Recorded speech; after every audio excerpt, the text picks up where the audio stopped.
Salam pemirsa, salam IT News. Jumpa lagi di channel IT News di program berita kami. Hari ini kami akan sajikan berita Amerika Serikat mengumumkan pemberlakuan pembatasan visa terhadap para pejabat Partai Komunis Tiongkok PKT yang bertanggung jawab atas tindakan represif terhadap minoritas-minoritas etnis dan agama di dalam negeri Tiongkok dan di luar negeri, termasuk Amerika Serikat. Simak selengkapnya. Pembatasan visa itu akan melarang para pejabat Tiongkok yang terlibat dalam penganiayaan terhadap berbagai kelompok korban untuk dari bepergian ke Amerika Serikat.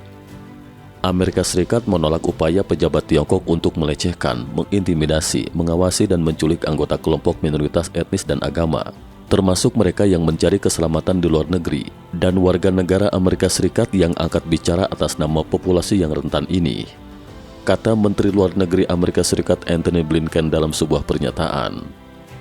Kami berkomitmen untuk membela hak asasi manusia di seluruh dunia dan akan terus-menerus menggunakan semua langkah diplomatik dan ekonomi untuk mempromosikan pertanggungjawaban.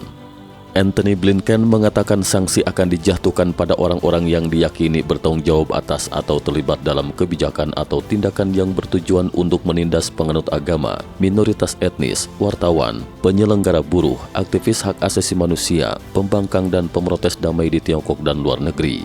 Tidak jelas dengan segera siapa yang secara spesifik akan ditargetkan atau berapa banyak orang dikenakan pembatasan baru tersebut.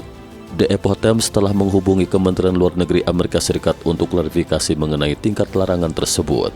Kementerian Luar Negeri Amerika Serikat di bawah pemerintahan Donald Trump maupun Joe Biden sebelumnya telah menjatuhkan sanksi kepada para pejabat Tiongkok yang terlibat dalam berbagai pelanggaran, termasuk tindakan keras rezim Tiongkok di Hong Kong, penganiayaan terhadap kelompok spiritual Falun Gong dan penindasan terhadap orang-orang Uighur di Xinjiang. Pada Mei lalu, pemerintah Joe Biden memberi sanksi kepada Yu Hui, mantan direktur sebuah badan yang dituduh menganiaya Falun Gong di Chengdu, sebuah kota di barat daya Tiongkok, melarang Yu Hui dan keluarga dekatnya memasuki Amerika Serikat. Para praktisi Falun Gong yang ditangkap di bawah pengawasan Yu Hui termasuk Pan Xiaoqiang, seorang asisten peradilan di sebuah pengadilan menengah di Provinsi Sichuan di mana Chengdu adalah ibu kotanya. Pan Xiaoqiang ditangkap di rumahnya setelah menggantung sebuah spanduk yang bertujuan untuk meningkatkan kesadaran mengenai penganiayaan Beijing terhadap keyakinannya yaitu Falun Gong dan dijatuhi hukuman 4 tahun penjara. 2 orang praktisi Falun Gong lainnya yang ditangkap bersama Pan Xiaoqiang, termasuk seorang mahasiswa pasca sarjana, masing-masing divonis 2 tahun penjara. Sekitar selusin mobil polisi mengepung pengadilan selama penampilan Pan Xiaoqiang di pengadilan, menurut Ming Hui, situs web yang berbasis di Amerika Serikat yang telah melacak penganiayaan tersebut. Langkah baru muncul kurang dari seminggu setelah Kementerian Kehakiman Amerika Serikat mengumumkan dakwaan terhadap 5 orang yang diduga terlibat dalam skema yang luas untuk memata-matai, mengintimidasi dan melecehkan para pembangkang etnis Tionghoa yang berbasis di Amerika Serikat. Dugaan kejahatan yang mereka lakukan merupakan bagian kampanye ekspensif rezim Komunis Tiongkok mengenai penindasan transnasional, kata para pejabat Kementerian Kehakiman Amerika Serikat.